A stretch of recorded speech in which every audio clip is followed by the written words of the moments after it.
Alright guys, we're going to look firstly at general setup and execution considerations for leg press, and then we're going to finish off with how you might adjust both the seat and your foot position in order to bias the different muscle groups as well. So we're going to start by establishing active range for Mal now. Just worth pointing out, this is not on the pin at the start that she would actually use to start her leg press in, as we want to be able to test active range here. So what we'll do is we'll have feet on, and all we're going to get Mal to really look at first before she brings the foot pad into the right position is how far can she actually flex to the hip here. So when she bends the knee and her hip flexes, do it on this side as well for the camera, how far are we actually able to do that and still keep within control, because that's very much going to determine how low or deep we should go with the foot plate here as well.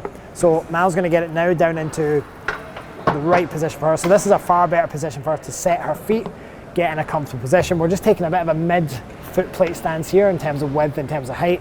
From there, she's going to then take it up and out. Now, before she starts moving down, before she starts any form of excursion, she's going to make sure that her hips and her spine and her back are all braced, locked in place. So she's pulling down on the handles, pulling down and back into the seat here.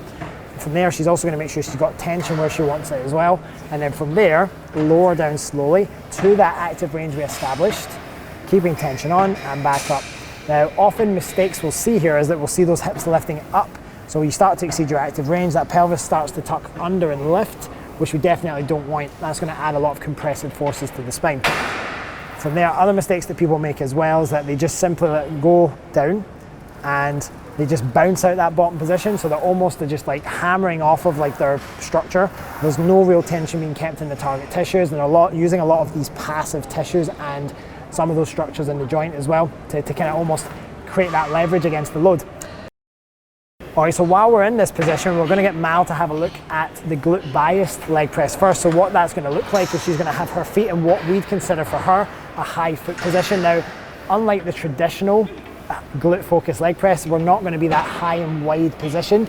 It's going to be much more a case of where her glute fibers, let's line her feet up with the glutes that she's trying to work and have it high enough so that she's able to get into that really good degree of hip flexion. And obviously you can see the seat is in that high position here as well. It's not all the way down here. So it's in that high position, and she's also not so high that she's placing a lot of nerve irritation on the sciatic nerve running down the back here as well.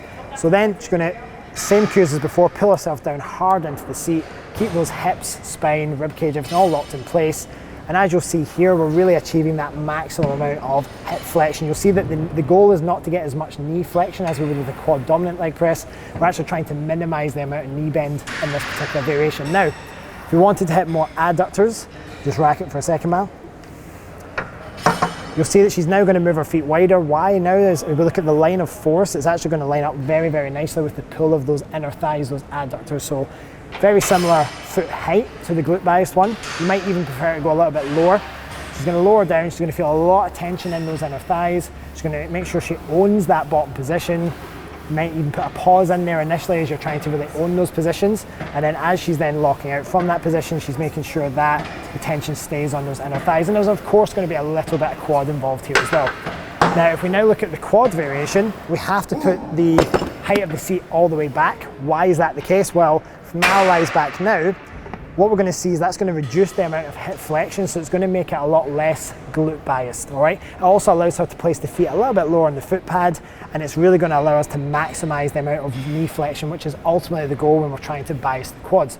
She's going to take it up and out now. So she's found a position on the foot pad that allows her, that's within her active range of her ankle flexion, but it's also going to allow her to get maximum foldability at the knees. So now she lowers down, she goes again to that active range. She's not going to exceed that. She's not going to just try and force her knees onto the chest for the sake of it.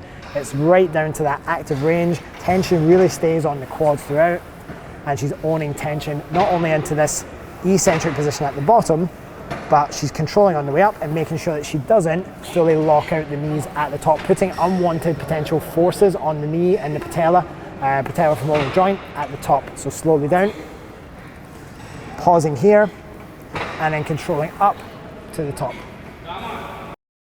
All right, and an additional cue that you might want to think about when it comes to really biasing the quads is we can use friction on the foot pad really to our advantage here. So if we wanted Mal to really think about biasing this, Two things we can look at. One, we can really think about almost as if we're trying to slide the feet up the foot pad. That additional friction is going to really maximize the amount of tension in the quads.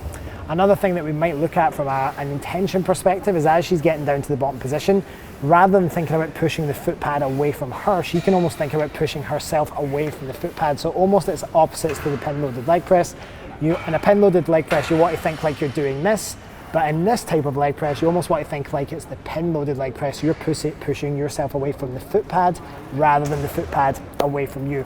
And you should find that that really helps maximize tension in the quad.